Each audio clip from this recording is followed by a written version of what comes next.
ಎಲ್ಲರಿಗೂ ಜ್ಞಾನ ಅಂಕುರ ಯೂಟ್ಯೂಬ್ ಚಾನಲ್ನಿಂದ ನಮಸ್ಕಾರ. ನಮ್ಮ ಚಾನಲನ್ನು ಇನ್ನೂ ಯಾರು ಸಬ್ಸ್ಕ್ರೈಬ್ ಮಾಡಿಲ್ವೋ ಅವರು ದಯವಿಟ್ಟು ಸಬ್ಸ್ಕ್ರೈಬ್ ಮಾಡಿ, ಬೆಲ್ ಐಕನ್ ಮೇಲೆ ಕ್ಲಿಕ್ ಮಾಡಿ. ಈಗ ಉದ್ಯೋಗದ ಮಾಹಿತಿಯ ಬಗ್ಗೆ. ಕರ್ನಾಟಕ ರಾಜ್ಯ ಸರ್ಕಾರ ಘೋಷಿಸಿರುವ 24,300 ಸರ್ಕಾರಿ ಹುದ್ದೆಗಳ ಕುರಿತು ಈ ವಿಡಿಯೋದಲ್ಲಿ ಇದೆ.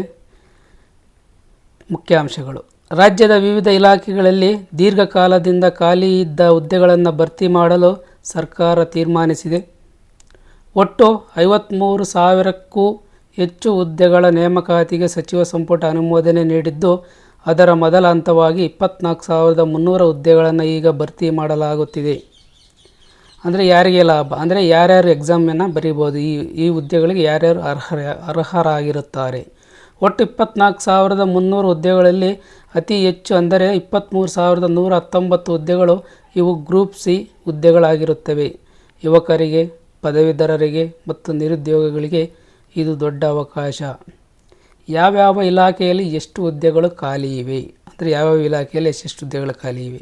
ಸಾರಿಗೆ ಇಲಾಖೆಯಲ್ಲಿ 6,847 ಹುದ್ದೆಗಳು, ಅತಿ ಹೆಚ್ಚು ಹುದ್ದೆಗಳು ಇಲ್ಲಿ ಖಾಲಿ ಇವೆ. ಶಾಲಾ ಶಿಕ್ಷಣ ಮತ್ತು ಸಾಕ್ಷರತೆ ಇಲಾಖೆ 5,267 ಹುದ್ದೆಗಳು ಖಾಲಿ ಇವೆ. ಇದರ ಹೊರತಾಗಿ ಇಂಧನ, ಆರೋಗ್ಯ ಮತ್ತು ಕಂದಾಯ ಇಲಾಖೆಗಳಲ್ಲೂ ಸಹ ಖಾಲಿ ಇವೆ ಹುದ್ದೆಗಳು. ಇವನ್ನು ಸಹ 24,300 ಹುದ್ದೆಗಳಿಗೆ ಸೇರಿಸಲಾಗಿರುತ್ತದೆ. ನೇಮಕಾತಿ ಪ್ರಕ್ರಿಯೆ ಮತ್ತು ಸಮಯ.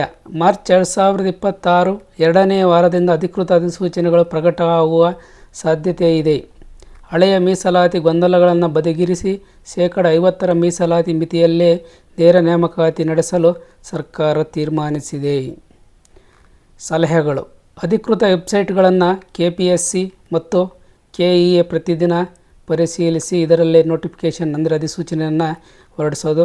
ಅಗತ್ಯ ದಾಖಲೆಗಳನ್ನು ಈಗಲೇ ಸಿದ್ಧಪಡಿಸಿಕೊಳ್ಳಿ. ಜಾತಿ ಪ್ರಮಾಣಪತ್ರ, ಆದಾಯ ಪ್ರಮಾಣಪತ್ರ, ವಿದ್ಯಾರ್ಹತೆ ಅಂಕಪಟ್ಟಿಗಳು ಇತ್ಯಾದಿ. ಹೊಸ ನೇಮಕಾತಿ ನಿಯಮಗಳು ಮತ್ತು ಹೊಸ ವಯೋಮಿತಿ ಸಡಿಲಿಕೆಯ ಬಗ್ಗೆ ಅಧಿಸೂಚನೆ ಬಂದಾಗ ಗಮನ ಹರಿಸಿ.